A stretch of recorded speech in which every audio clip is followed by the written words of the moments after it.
পৌষ সংক্রান্তি তো অনেকদিন আগেই চলে গেছে, শীতের আমেজও কেটে গেছে, কিন্তু আমার তো পৌষ সংক্রান্তির ভিডিওটা ছাড়াই হয়নি। তো আজকে ভাবলাম তোমাদের সাথে শেয়ার করেই দিই। সুন্দর সুন্দর গাছগুলো দেখে মনটা না সত্যিই ভালো হয়ে যায়, মনে হয় যে কিছু একটা করেছি।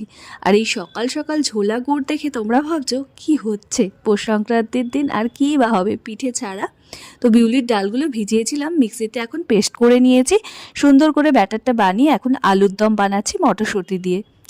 এরপর দেখতে দেখতে অনেক পিঠে কিন্তু আজকে এসছে। এটা পাঠিয়েছে জেঠি শাশুড়ি। আমি যেহেতু ভালোবাসি এই পিঠেগুলো সবজি দিয়ে খেতে, মানে ভেতরে টমেটো দিয়ে বা ধনেপাতা এরকম কিছু দিয়ে, তো জেঠি দুরকম করেই পাঠিয়েছে।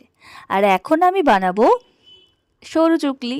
এর আগের বছর বানিয়েছিলাম, ভালো হয়নি অতটা, কিন্তু এবছর অতটা সুন্দর দেখতে না হলেও খেতে কিন্তু ভালোই হয়েছিল। আমার মা জেঠিকে কখনো সরু চুকলি বানাতে দেখিনি, মানে আমরা সরু চুকলি আমাদের নিয়মে নেই, কিন্তু আমাদের ভালো লাগে খেতে, তাই বানিয়েছিলাম। একটু মোটা ধরনের হয়েছিল, কিন্তু দারুণ হয়েছিল। দেখো এটা কি ফুলেছে।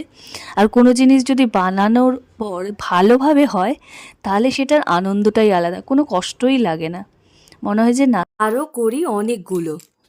তো সরু চুকলিগুলো নামিয়ে এবার ওর বাবাকে দেবো। ওর বাবা ভীষণ ভালোবাসে সরু চুকলি খেতে।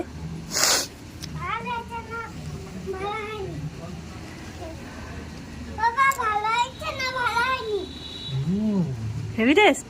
এরপর বলল আমি নাকি পাশ করেছি, আর উপহার হিসাবে আমাকে খাইয়ে দিল। তারপর গেছিলাম বাড়িতে।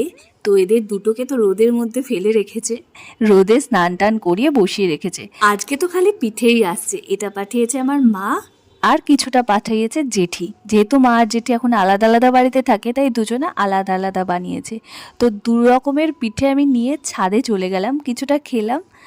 এবার ফটো তুলবো ছাদে সুন্দর সুন্দর। এরপর সন্ধেবেলায় চা নিলাম। চায়ের সাথে এই বিস্কুটগুলো খেতে না ভীষণ ভালো লাগে। তারপরে কিছুটা মুড়ি মাখাও হয়েছিল, মুড়ি খেলাম।